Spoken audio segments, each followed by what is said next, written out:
we have a very special guest coming in. She is who I like to see is the most prominent anti-war activist we have in the United States.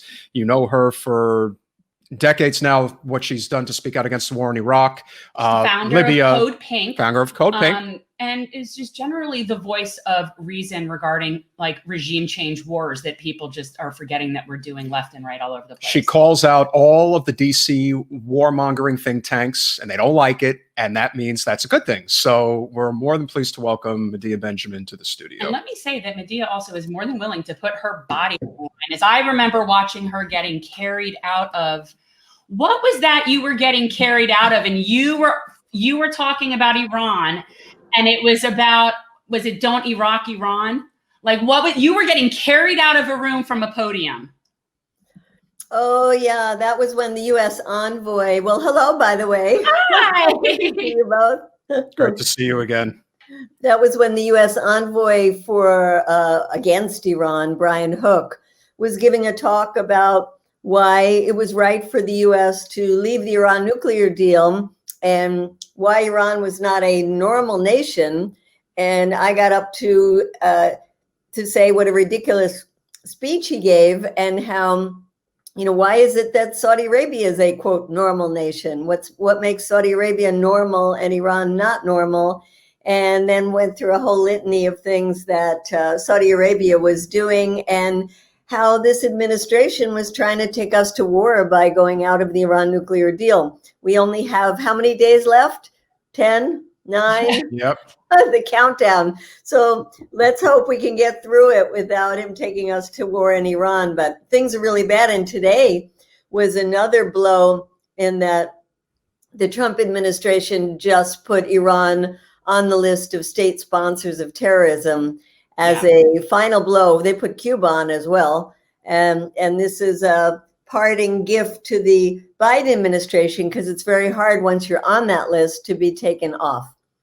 Well, that's what I wanted to ask you. Now with it, let's say Biden comes in and says, okay, we need to at least go back to where this was when we were in the Iran deal and where we were with our Cuba relations and getting rid of those sanctions. And where do you think this goes now that he's coming in? The people that he's picked for his cabinet positions on national security, many of them are people who negotiated the Iran deal. He's got Tony Blinken, Jake Sullivan.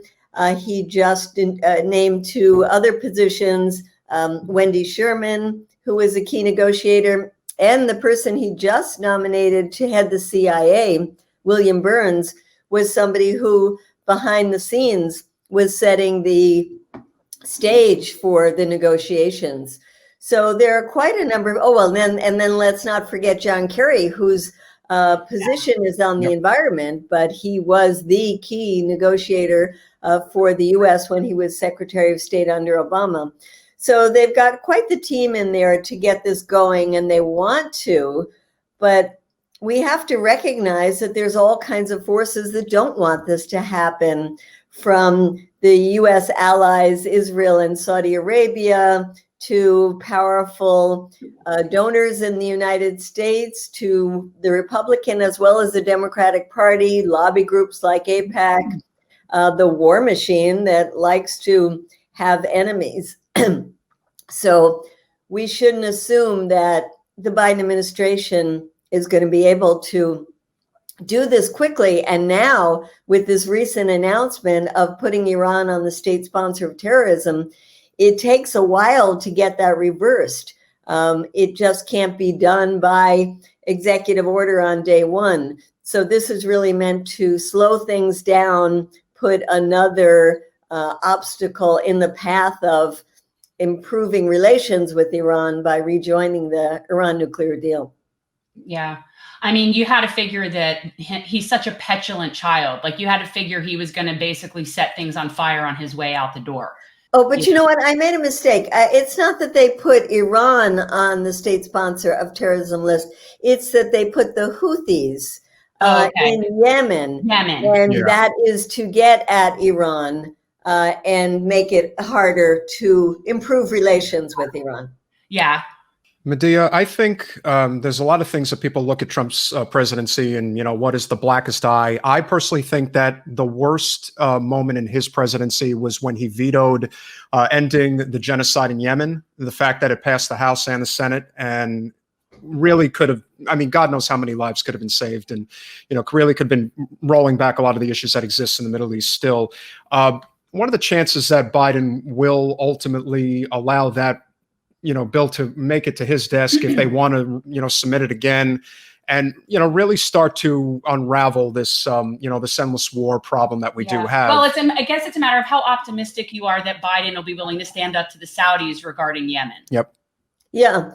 So, the issue is not so much that the U.S. can roll back the genocide. It's the Saudis and to a lesser extent, the Emirates that have been doing the actual bombing in Saudi Arabia, but it's with U.S. support, U.S. weapons, and these are weapons that are sold to Saudi Arabia. So it's really interesting because Biden has said that Saudi Arabia is a pariah state, which is like a totally different view of the Saudi close relationship with the Trump administration, and even with the Obama administration that started these large weapon sales to Saudi Arabia. And it was under Obama that the U.S. began to give support to the Saudis in their war in Yemen. So Biden has said he wants to stop that support. And it is very important, but it's very similar to what we were just talking about with Iran. Is he going to be able to do it given the pushback that he's going to get? Now, I think he'll be able to stop a lot of stop the logistical support. But in terms of stopping the sale of weapons to the Saudis, I think they'll narrow it to say, we're not going to sell Saudis offensive weapons that could be used in Yemen, but they'll continue to sell weapons to the Saudis. And that really speaks to the power of these weapons companies and how entrenched they are in our government, in the Congress. They give a lot of money to the congressional campaigns. So it would be very hard to just say we're not going to sell weapons to the Saudis, which is the right position. Correct. But it does sound like, all things considered, even though it'll be mildly better, that this is still better. It's better nonetheless. Oh, yeah. I mean, these are very, very important issues. If we could get back into the Iran nuclear deal and stop the U.S. complicity in the war in Yemen, that would be fantastic and could lead to the U.S. starting to get out of these wars in the Middle East in general. Now, I'm very excited about the pick that was just announced today for CIA director, because we had a big campaign against the person who was considered to be the shoo-in, and that was Mike Morell, who is somebody deeply involved in the torture program. And so we were just delighted when Mike Morell withdrew his name from consideration after a lot of bad press. And the announcement today is the first time there's ever been a seasoned diplomat that's been put in that position. And William Burns, who we might disagree with on plenty of policies, he doesn't have he's not tainted with the support of torture or drone killings. He does believe in diplomacy. And he's also said that the further withdrawal of U.S. troops from Afghanistan could be helpful in unraveling these wars. So that was a very good announcement today. On the other hand, there are some bad people that have been nominated, and one of them is Avril Haines, who would be his boss, because in charge of all the intelligence agencies, and it's like an octopus, there are 17 different intelligence agencies, is the director of national intelligence. And she's been nominated for that. And she is somebody who is tainted from her time in the CIA with these horrible CIA illegal abuses. And that's why we have a campaign that we're saying, call your senator to say no to Avril Haines. Yeah, I love that hashtag that I saw, I don't know, it was like maybe a month or so ago, where it was feminism is not militarism. And well, I think right. that's a big thing here. And that's what came out of our first campaign when Biden started the transition, was that he was going to pick this woman, Michelle Flournoy, as his Secretary of Defense. And there was all this hoopla that this is going to be great. It's going to break that glass ceiling. First time ever having a woman as Secretary of Defense. And we said, wait a minute, the goal is not to have a woman. The goal is to have somebody who believes in peace and ending the wars. And that is not her. She is a total war hawk. And what we were most afraid about with her is that she was determined to pivot from the wars in the Middle East to China. And to take on China means justifying even more increases in the Pentagon budget with advanced high-tech robotics, artificial intelligence. And that was her thing. So we were really determined to fight back against that, and had a campaign of a whole bunch of feminists, from Gloria Steinem to Alice Walker, Eve Ensler, hundreds of feminists who came on board and said that Michelle Flournoy is not our idea of feminism and would be a terrible pick for the Secretary of Defense. And we were successful in getting her sidelined. No, that's awesome. I wish we had had luck like that when Trump picked Gina Haspel, as if that was it's like, yay, a woman, isn't that great? I'm like, no, that's not great. That's right. Head the CIA, somebody who ran black torture sites herself. Exactly. Should be in prison. Well, they'll learn that the hard way in 4 years, when Nikki Haley may very well be the nominee for the GOP, and they'll come right back with them. Hey, we'll have the first woman president in the United States. That's the mindset. Medea, one thing I don't think a lot of Americans really understand is the impact of sanctions and, what that does to other countries. We obviously know how devastating they've been, in particular to Venezuela. Can you talk about how that is a new form of warfare that maybe people don't fully understand? Well, that's right. And it's a form of warfare that is not new to the United States. Some of the older folks listening might remember when the U.S. had these devastating sanctions on Iraq before the U.S. invasion. That was in the 90s, that killed hundreds of thousands. And there was the famous quote by Secretary of State Madeleine Albright at the time, when she was asked if the death of 500,000 children was worth it, and she said yes.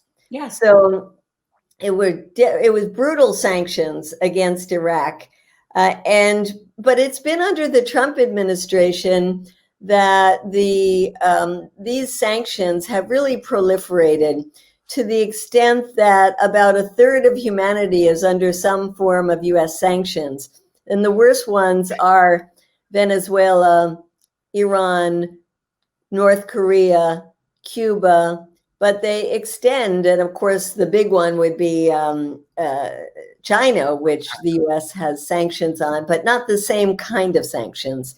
They're much more limited. The kind of sanctions we see against the countries that I first mentioned are unilateral sanctions that have extraterritorial reach, because they say that not only can't U.S. companies trade with these countries, but we don't want any other countries or companies to trade with them. And so they are particularly brutal, and they're only can happen because the U.S. is so strong. And it's this idea of might makes right. Because we can do it, we will do it. And the result has been horrific. We see reports by the UN that had talked about over 100,000 people in Venezuela died because of these sanctions. I've been to Iran several times and know how hard it is, particularly now under this pandemic, to get the kind of medicines that they need. They starve the countries themselves from getting income, exporting their goods, and then those countries don't have the resources to support their people. And then the US turns around and say, look what a mess Cuba's in, what a mess Venezuela's in. It's socialism. It's socialism. Absolutely. Yeah. So it's very, very brutal. And it is, as you said, a kind of warfare. It might not be the one with the guns and the bombs, but it kills people nonetheless. Can you talk about, and I try to emphasize this as often as I can, I think independent media is growing exponentially in a good way, but the power of corporate media is still very real. And, when they want to sell something like regime change in Venezuela. I mean, I was inadvertently listening to CNN for maybe 5 minutes. Don't do that. And even with Trump exiting, they're trying to tell him, oh, he's not hard enough on Iran. And I'm just thinking, there are millions of people who hear this and they believe this. Yeah. That's the scary thing. Can you talk about the impact still of corporate media and how it's still maybe not as effective as 2003 selling the war in Iraq, but nonetheless their ability to still sell manufacturing is their strong suit. Yep. Well, that's right. And sensationalism is as well. So they have these one-sided views. And when I see who they bring on the talk shows, like the Sunday talk shows, if they're talking about Iran, they'll never bring on somebody from the Iranian government. They don't invite you to come on? Do they invite you to come on and talk about these things? They don't. And, I used to, under Obama, get invited on Fox News because we were one of the progressive groups that were critical of Obama for a lot of his foreign policy. Yeah. And, they love that. Anybody who's critical of Obama got a voice. But couldn't get on CNN. And I heard that I was banned from MSNBC, which is strange, because they do have some good progressives on there, but not so much on the foreign policy front. And then it was funny, I got a call about 2 weeks ago from PBS that they were impressed with the campaign we had around Michelle Flournoy and said that they might want me on. They said, but we're very concerned about you getting it on because we once had you on, and this was back in 2014. And when we pre-interviewed you, you sounded very rational and very calm and, like a think tank kind of person. And then when you came on, you were like an activist. And we don't want that to happen again. Can you guarantee us that that won't happen? And it's funny, I went back and I Googled my name in PBS and I found the segment, and I was totally rational. I was actually quite calm as well. But to think that that was just too much for them is really sad. So yes, the views we get in the mainstream media tend to be ones from hawkish think tanks. And if you're going to talk about the Middle East, it seems a criteria is that you had to have supported the worst foreign policy blunder in modern U.S. history, which was the war in Iraq, that somehow makes you an expert. And so we even see people like Colin Powell, Secretary of State under Bush, that was the one who went before the United Nations and lied, that really was the icing on the cake that got us into the war in Iraq. Oh, because he's trustworthy. He's now been rehabilitated on places like CNN to be coming on and saying how awful Trump is and how Trump has to be held accountable, but nothing about accountability for dragging us into a war on the basis of lies. I just wanted to say something. We were talking about sanctions, that I don't think that people understand the reason behind that, like why they do that. I mean, I think there's this thought by the powers that be that if you starve out the people, they will rise up and they will overturn their own, right? Like they are going to be so frustrated with their lot in life that but that's not how it happens. And basically we just punish the poor people. Well, that's right. And it's portrayed to the American public as an alternative to war. But really, it is designed for regime change, just like a war would be. And when you see how those sanctions have not led to the overthrow of the Cuban government in 60 years, that's why Obama said, let's try something different. It's not that they didn't want regime change. They said, well, let's try it from a different way with, quote, soft power. And then in the case of Iran, it's also interesting because I know a lot of people who hate the Iranian government, and they don't want to live in a theocracy. They want a more progressive secular government, and I surely can understand that. But they look around the region and they say, uh-oh, if we look at where the U.S. has intervened, it's worse. It's absolute chaos and total destruction, whether it's Iraq, Libya, Syria. And they say, we don't want that for our country. So we're better sticking with the horrible government we have than welcoming the United States to bomb our country, overthrow our government, and try to impose a government that nobody will be accepting of. And it'll turn into division and chaos. And maybe that's what the United States wants. Medea, we have an interesting question from a gentleman named Dustin Price. He says, I've leaned on the sanctions are actually warfare against civilians, but are there good sanctions?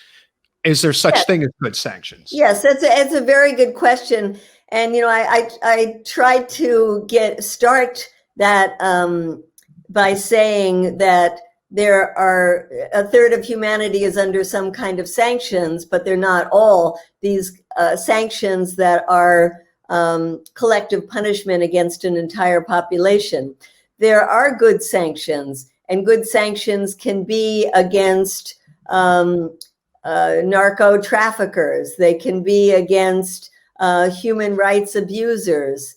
They can be against government officials who are responsible for violently repressing protesters. We have been calling for sanctions on Saudi Arabia, not only for its disgusting war in Yemen and the murder of journalist Jamal Khashoggi, but also for the internal repression. And there have been no sanctions put on Saudi Arabia, just the contrary.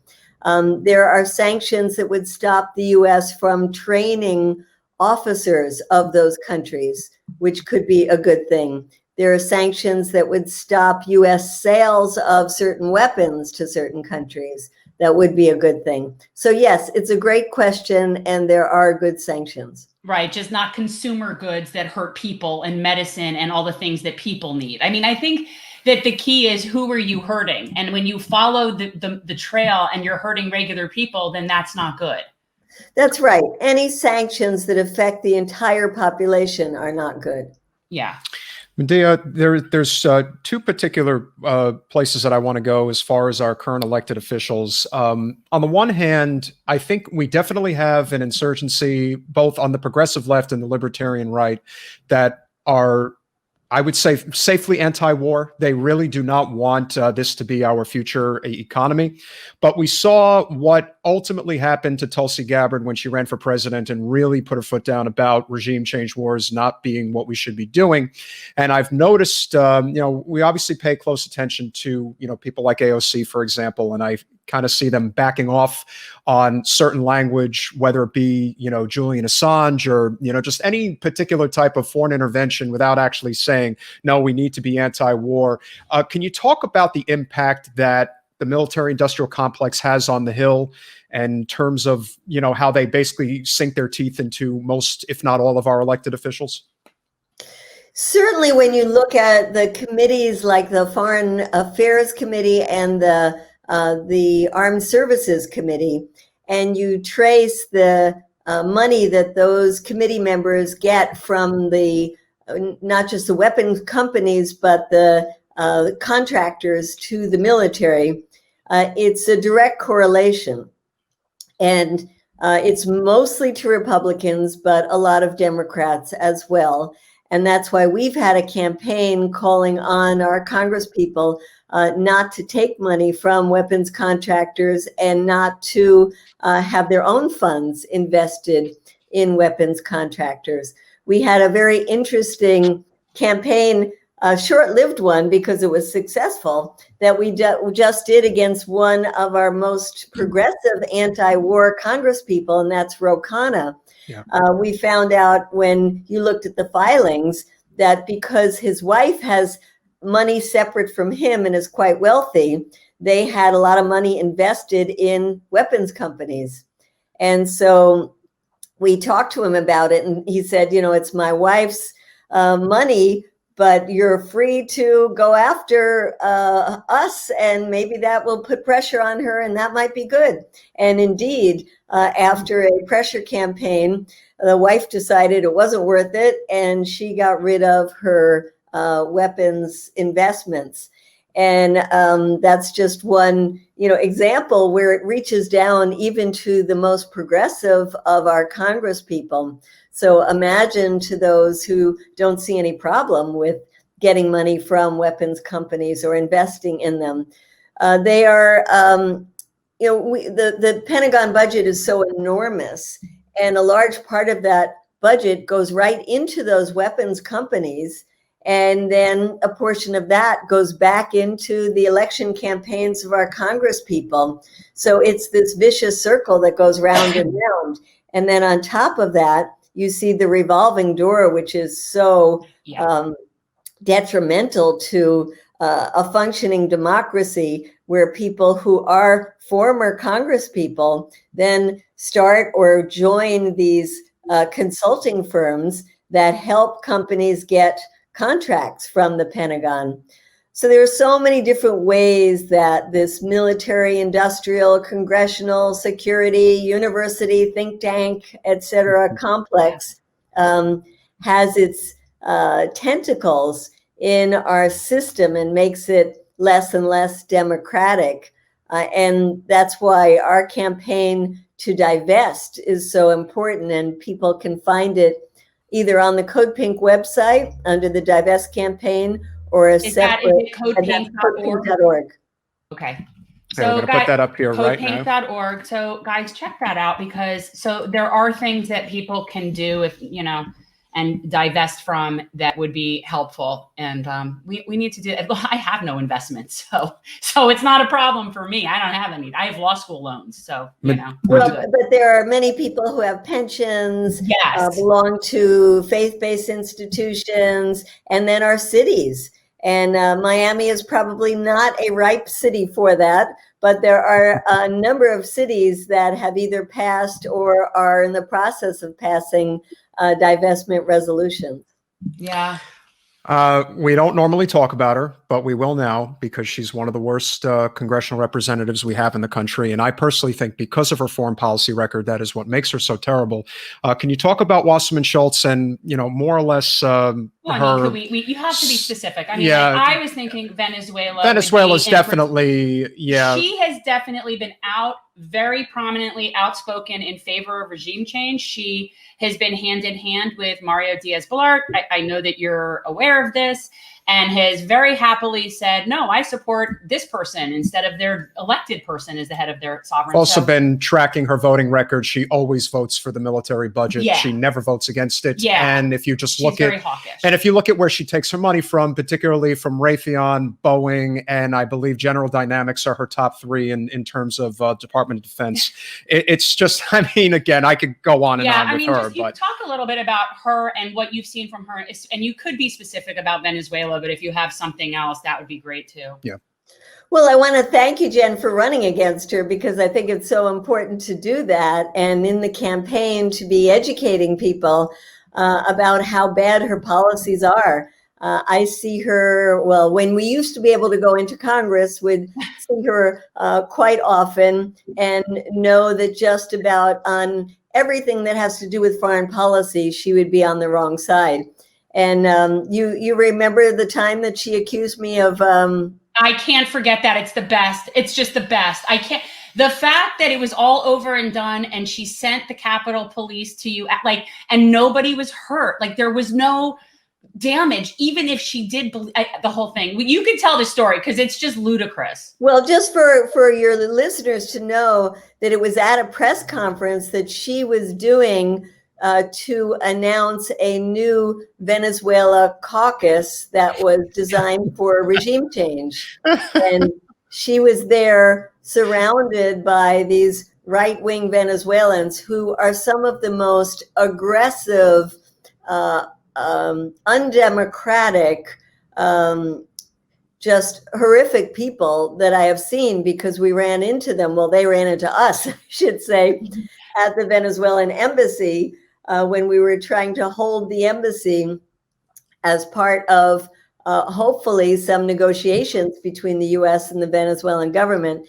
And they came and viciously, physically attacked us. So these same Venezuelans were on the Capitol steps with Debbie Wasserman Schultz announcing this new a caucus, when I, along with some Venezuelan American friends, came there with our signs, and they were vicious to us in not only grabbing our signs, but throwing me down to the ground. And when I was being thrown down, I instinctively held on to whatever I could find, and it was the coat of Debbie Wasserman Schultz, because I was behind her. And she started accusing me of attacking her, and I was on the ground. I was being choked. I got up, and for anybody who doesn't know, I'm barely 5 feet and barely 100 pounds. I know, it's just ludicrous. And I have been attacked by those people before. So I said, I better get out of here, and went home. And when I got home, I was surrounded by police cars, motorcycles, police on bicycles, my under siege, basically saying that I was wanted for the assault of Debbie Wasserman Schultz. So looking back on it, it's funny, but it was pretty scary at the time. And the only reason it didn't go anywhere is I said, are you out of your minds? Have you looked at the footage of what was happening there? And I said, also, without a warrant, I'm not going anywhere. And when they looked at the footage, they realized I was the one who had been attacked. But right. It just gives you an example of how she is so in bed with these horrific right-wing people who support a made-up President Guaido, who now the Europeans are also backing away from, and recognizing that it just makes no sense. You don't have to like the president of Venezuela to recognize that he is in charge and recognized by the United Nations. But Debbie Wasserman Schultz is really doing this, to play to the right wing in Southern Florida, as you well know. Yeah, I mean, she has a huge amount of her constituency, and I know you're very familiar down here. I mean, you're halftime down here. Is that it? Yes. Like part-time? Okay. So, out there in Weston, and they call it Westonzuela, and she's always talking about all the Venezuelans, but I'm always very clear with people that these are very wealthy white Venezuelans.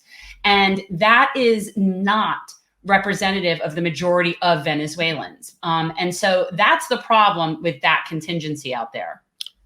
I still think that the biggest problem is the corporate special interest money. I think it is what defines just about anybody who's in elected office. Again, we know that, Ro Khanna, like you said, is one of the rare exceptions who will, do the right thing and has integrity. And of course, you got a number of electeds now that, certainly have more of it, but still got 500 some on others that are not so good. I do, however, think that if Wasserman Schultz were to go, if she were no longer an elected representative in Florida in particular, I think that would open up a lot of things in this state. I still think she has an iron fist for leadership in terms of the county, but also in terms of the party itself. Do you find that a lot of people just more or less walk that line? Because people are, for the most part, very hawkish in the state of Florida overall. Yeah. It just kind of seems that way. And in corporate to the hilt, nobody basically even sponsors Medicare for all. So, we're not exactly in the best place in the country to try to build a progressive movement, but I think we're making some headway. I do. Yeah, it's interesting how people can analyze what happened in the last elections and the loss of the 2 seats here. Donna Shalala was a terrible congressperson, just awful. And those of us who tried to lobby her in DC just realized she was just just a nasty person. She wasn't even nice, and she was bad on so many positions. And so it was very logical that she would have lost that race. And then Murkazal Powell, I don't think stood for anything really that was anything exciting for people. Vapid. So you can analyze the race and say that that the Democrats got a beating. And therefore they have to look at their positions on these issues like Venezuela and Cuba. And I would say they have to rethink their strategy towards Florida in general, and that there are progressive Latinx communities like the Puerto Rican community that they need to do more outreach to. Certainly, they need to do more outreach into the Black community in general, and that they should not cater to what is a sector that has taken over U.S. policy for Latin America and does not represent the best interests of the United States or the best interests of Latin America for that matter. And I hope that under the Biden administration, there can be a real rethinking about U.S. policy towards Latin America. If you want to stop migration, you have to stop supporting right-wing leaders, coups in Latin America, sanctions. If you want to deal with this pandemic, you have to cooperate with countries in Latin America like Cuba and Bolivia and Argentina. And so it is a time to try to push the administration and Congress to recalibrate a lot of these foreign policy issues. Yeah. And and that goes for Cuba too. I'm somewhat hopeful that with Biden, we'll see at least a positive in that direction. I'm not as confident about Venezuela. I think that they're still sort of wanting to do what they're wanting to do. That's right. And when it comes to Cuba, hopefully this new putting of Cuba on the list of the state sponsors of terrorism will be something they can overturn, and they'll be able to ease on the travel restrictions and ease on the remittances and allow more of the food and medicines to get through and the trade. And there's so many things to improve on when it comes to Cuba. But I think you're right, Jen. When it comes to Venezuela, it's going to be harder. And we have to push to say that it makes no sense at all to keep recognizing a guy, Juan Guaido, who is not in charge of anything. And especially now that there have been new elections in Venezuela for the National Assembly, you can't say he's the head of the National Assembly anymore. And it's just a ludicrous position. So there's a lot of work that we have to do to show that that position not only makes no sense, but it's not going to get anywhere. And it's going to, from the U.S. point of view, foment people leaving Venezuela and wanting to come to the United States. I know it's ironic that they're wanting that you would go to the country that's causing the problems, but yet that is what happens. You know, if you asked anybody in Latin America if they were able to come to the United States, would they come? And I would say the vast majority would say yes. Yeah, no, I think so. I know that's true. I just think it's just sad because clearly we don't want them. And we treat them so crappy. I don't know. It's just all very sad.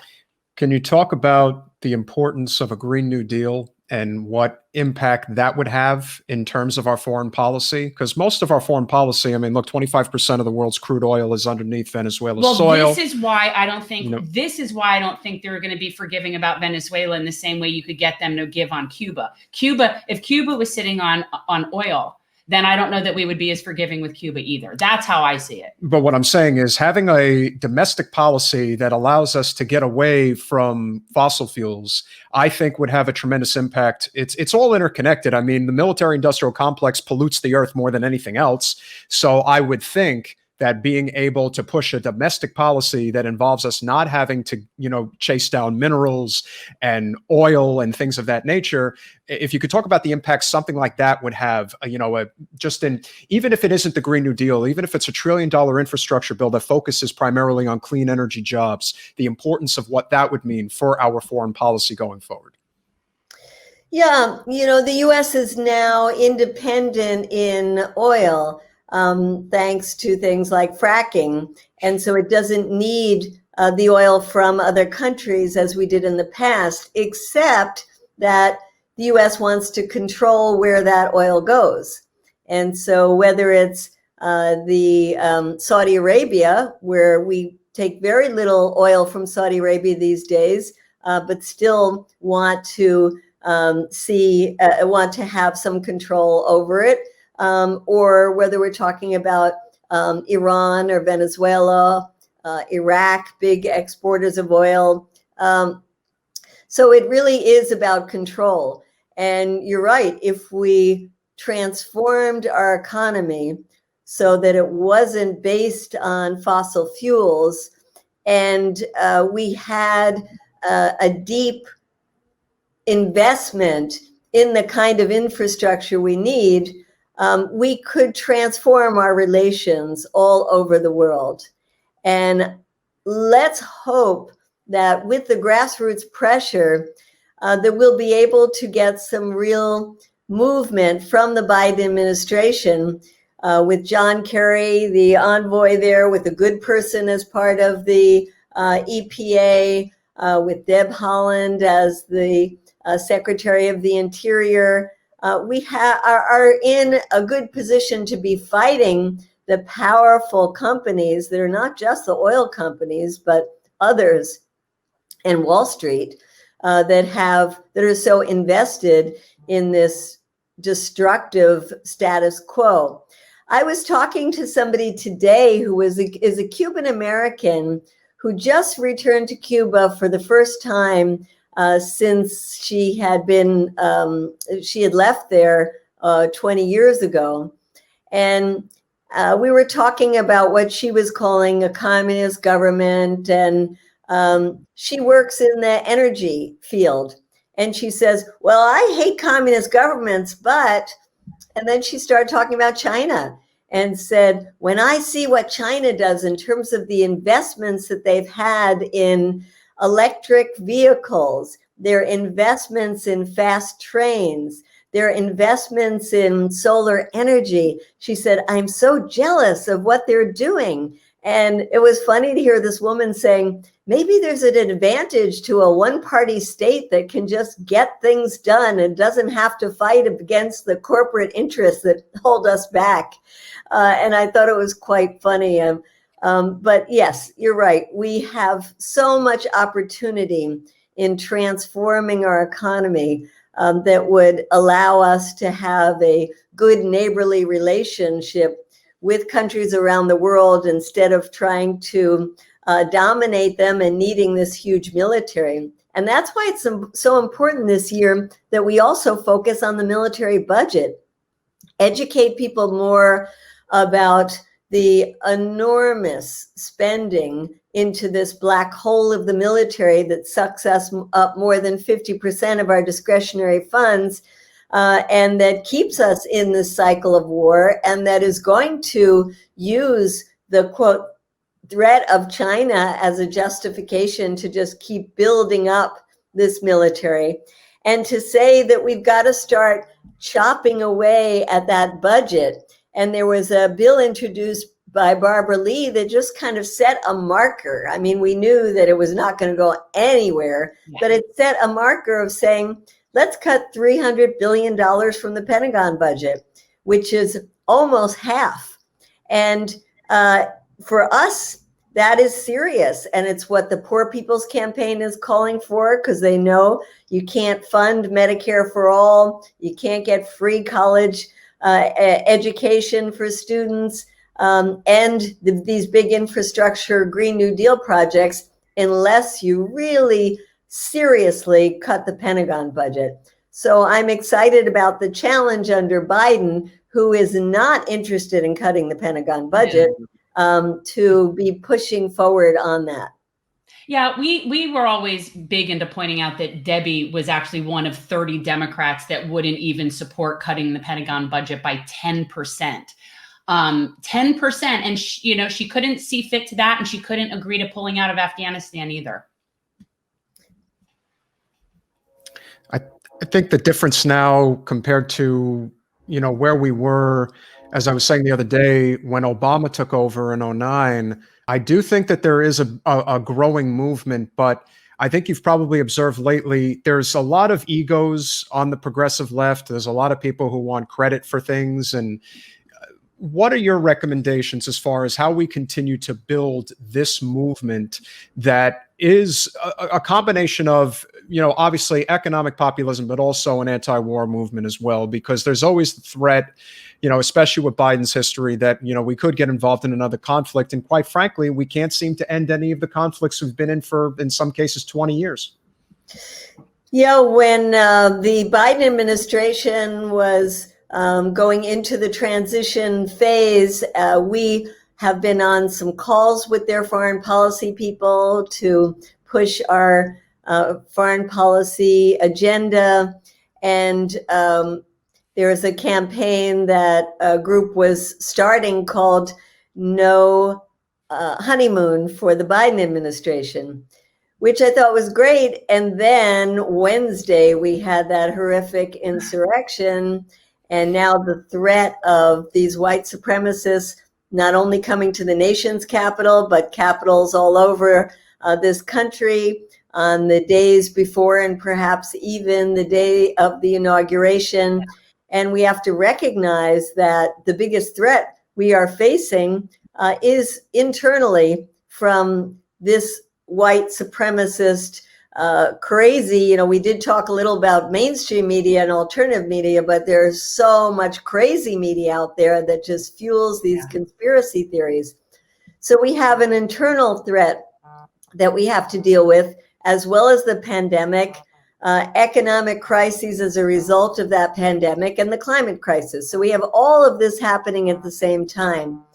And I think it's going to be harder for us to make the kind of pushes we need to make with the Biden administration, just because of what happened on Wednesday, and that we don't know what's going to be happening with this insurrectionist movement. On the other hand, we've got to recognize that we can't slow down our agenda either, and have to keep pushing that. And sometimes that means pushing our friends in Congress, the progressives in Congress. I don't know if you followed the whole campaign around forcing a vote on Medicare. Yes. That was trying to get even AOC and other members of the squad to say we're going to hold back on supporting Nancy Pelosi until she brings the Medicare for all legislation to a vote on the floor. And we couldn't get one person in Congress to challenge Nancy Pelosi on that. So, we're going to have to find ways to walk and chew gum at the same time. Is that the expression? Yeah, and it's not easy, because it's not just getting them to be able to focus, it's getting them to be able to quell donors in a lot of cases. And that's a big problem. We were talking with Nina Turner the other day, and obviously we're very supportive of her getting into Congress, and that would definitely be an added voice who I think would definitely be on the correct side of things and isn't afraid to speak up. So, there is we have been making progress. We have, and we have some fantastic people. The fact that the first piece of legislation that Cori Bush put forth was to expel all of the Congress people that had been supporting the insurrection, is fantastic.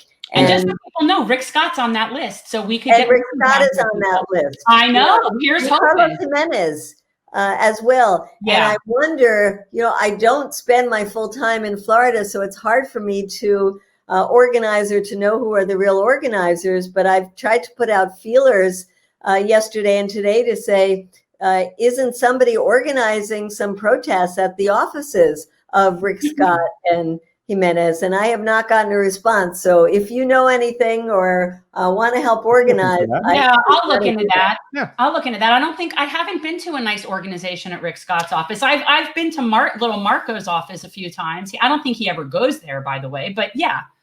Well, I love a good protest. I just think Florida's been, searching for some type of real leadership for a long time on the left, on the progressive side, and it just hasn't been there.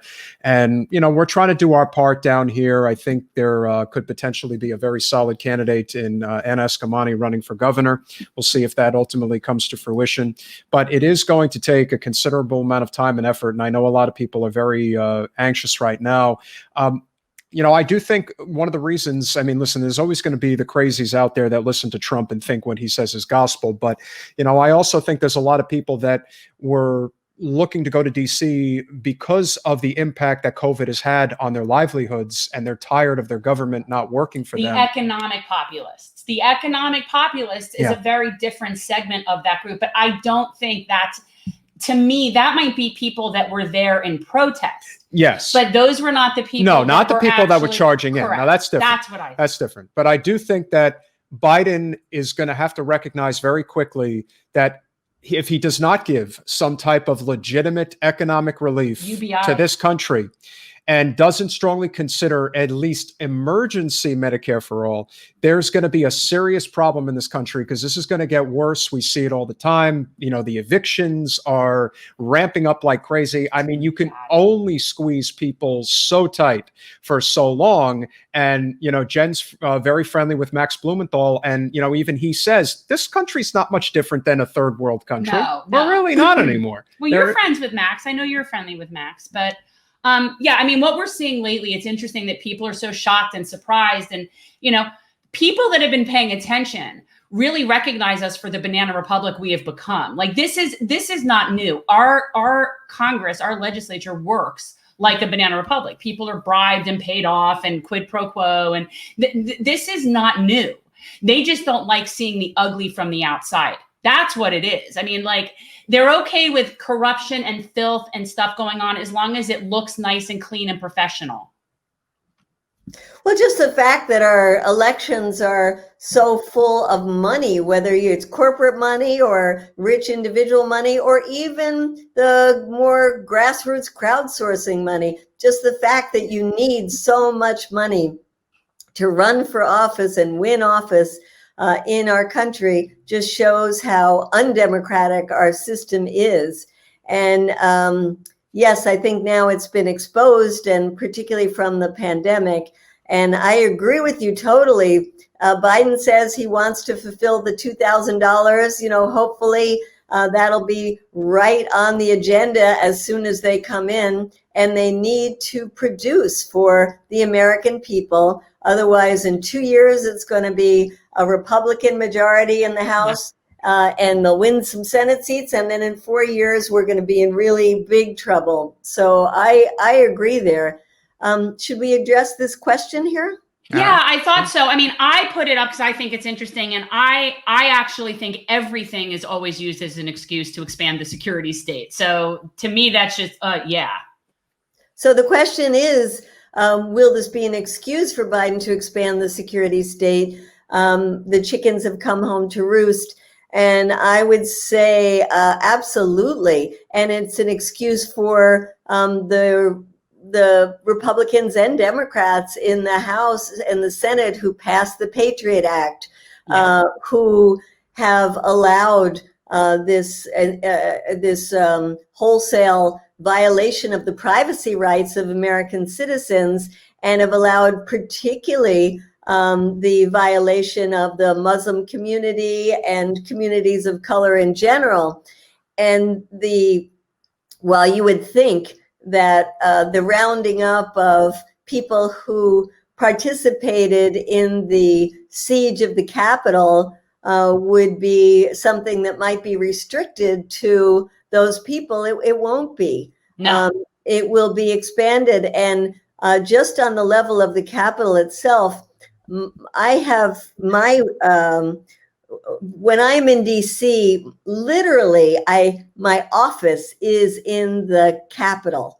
I work out of the Capitol as an activist and tell people, meet me in the cafeteria, and we just hang out there because it's a great way to see the senators and the Congress people when they're having lunch. You can run into them, and you can also use it as a base for people to come and see you and then send them off to lobby for something in the offices. So that was where I lived during the day. I don't think I'll be allowed inside anymore. I don't think any of us will be allowed inside anymore. There hasn't been opening for the public because of COVID, but now that's going to be extended thanks to these white supremacists that mob the Capitol. It will be an excuse for them to say no more public coming into the buildings, no more public into the, quote, public hearings, where we have been going and protesting for years. So even on that level, things will change, and they will use this to do what they've wanted to do for a long time, which is exclude the public. Yeah, it's a scary prospect. I mean, Wasserman Schultz, I believe, has 2 primary offices here in the district. One of the offices she doesn't use, and the other one, she doesn't actually meet with constituents. And I'm sure that the ones that she does meet with, if she meets with them, are heavily screened, to make sure that you they're, have to get an appointment. It's a whole big production. It's not easy to do. And then even if you have an appointment, it's likely that it's not going to be her. It's going to be some toady sitting there. And so this representation has just, it's taken on just a whole new meaning in the past several years. And while we have been getting some good representation in, I am much more concerned about this, sort of fascism, authoritarianism at a minimum, with our elected representatives. They really don't feel it's necessary to answer to their constituency. It's like, I want your vote, you'll give it to me, and I'll grease whosever wheels I have to grease in order to get it done. That's the cycle of corruption that exists. And no transparency after the fact. Because that's what really bothers me. There should be a requirement that you have to have a certain number of town hall meetings with your constituents, that you have to have a certain number of public debates if you're running for office. And, I think between COVID and now what happened on Wednesday is even more of an excuse for them to say, well, I can't appear in public. What if somebody comes and tries to shoot me?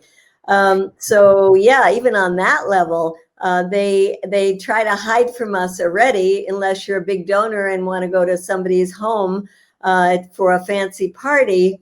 It's becoming harder and harder to meet with our elected officials. And I say to young activists, it's very important for you to know your congressperson and to have them know you. And then, these days it's like, well, how do I ever do that? How do I get my foot in the door if the door is closed to us? So it's becoming less and less representation, less and less, as you said, transparency, ability to get to know who are your representatives. And certainly, once they go to Congress, it's very hard to get them to even remember who they're supposed to be representing. Well, most of them aren't there to represent us. We know that. I think that the people that are there, that are doing their job and representing their constituents, are probably infinitely more accessible and transparent with their constituents.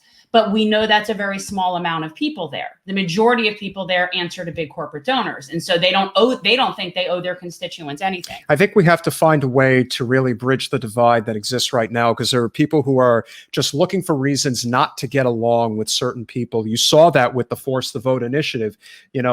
Again, I don't care if you don't like a person or a personality. It's the issues that matter. And if you care about those issues, it's like, the whole thing, everyone going berserk over Jimmy and whether or not he should have been leading the charge on force the vote. I say this, if you look at the people that were at the Capitol, that were upset, or even, dare I say, ones that were trying to force their way in, do you believe in Medicare for all? Good, because if you do, then you believe that they should have health care. If you think that they should not have health care, then you do not believe in Medicare for all. So you have to make a decision, essentially. That's what people ultimately have to figure out. What do you really want to do? Do you really want to improve the collective in this country? Do you really want to hold the people we have accountable? Well, then there's going to have to be a lot of ego checking at the door. And I'm wondering, what it's going to take, because Jen went on Tim Pool's podcast recently, and 500,000 people saw that episode. And of course, you've got a lot of Trump supporters on that side, but overwhelmingly, she was very well received. You're not going to agree on everything, but a lot of the primary issues, they were able to find common ground. And I think we need to make a conscious effort to find a way to make that so, because if you follow what goes on social media, it's literally like being at a high school lunch table. It's a bloodbath of Mean Girls. It's just bad stuff. It's Mean Girls. That's what it feels like to me. It's just a bunch of Mean Girls. We really, really, if we're ever going to get anywhere substantially, we got to move past that. People really have to get over that stuff. Yeah. I think that when you take things like Medicare for all, it's and how popular it is among people, no matter where they stand politically. And yet you see that it's impossible to get a vote on it in Congress, much less get it passed by Congress. You realize how out of touch people in Washington are with what people on the ground want and need. And for someone like me, who's working on these issues of 20 years of being at war in Afghanistan or Iraq, where people say, what the hell are we doing there?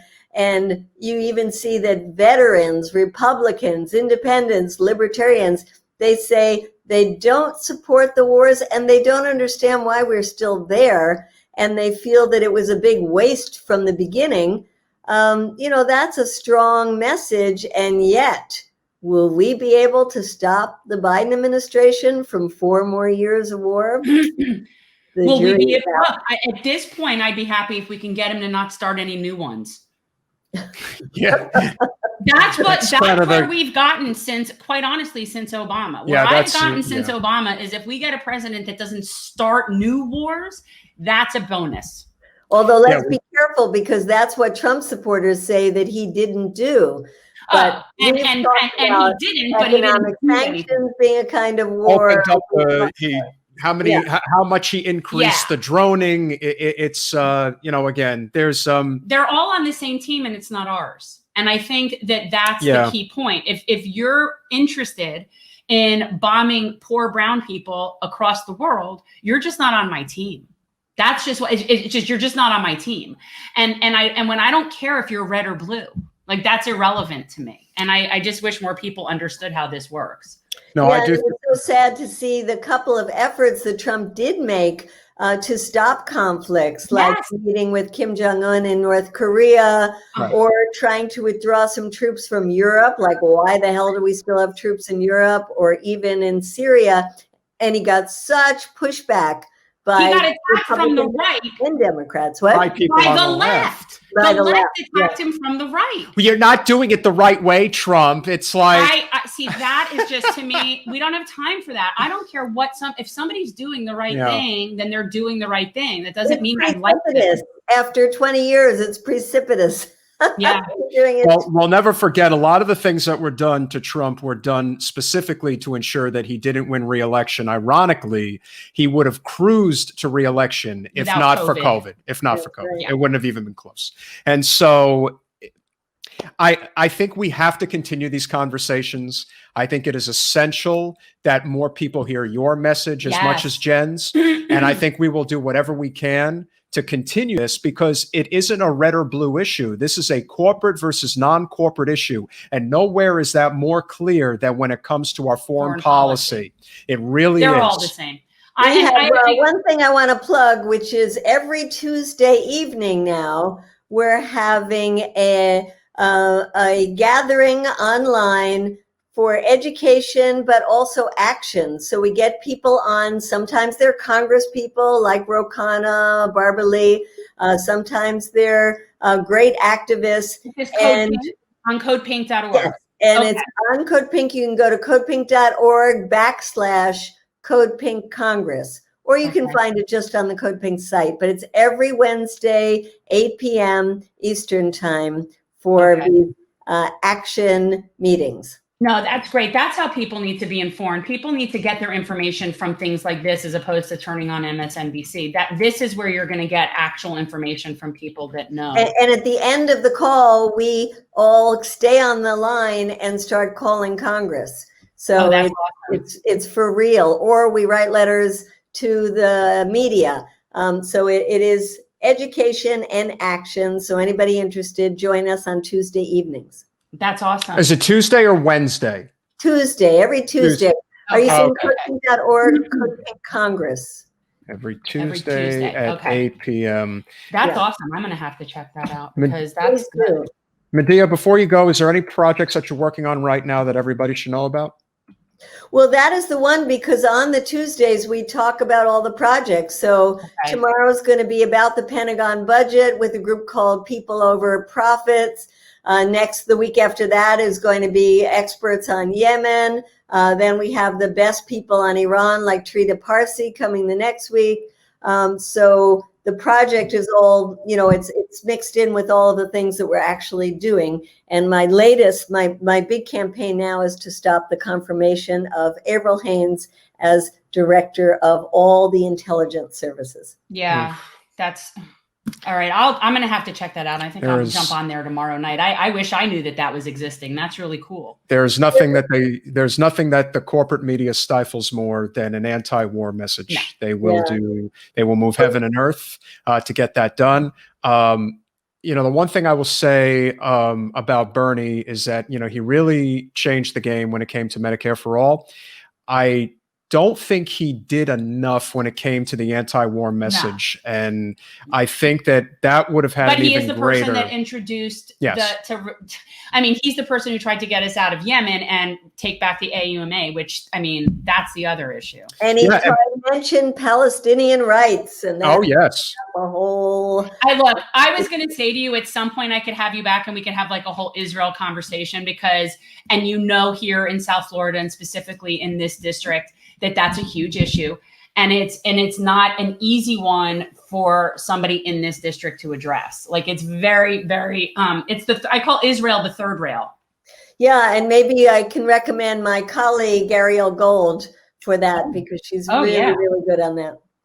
So thank you so much for having me on. Thank you so look much, forward Medea. to seeing you out in the streets on the caravans and other things. When it's safe, of course. You're going to be at the next caravan?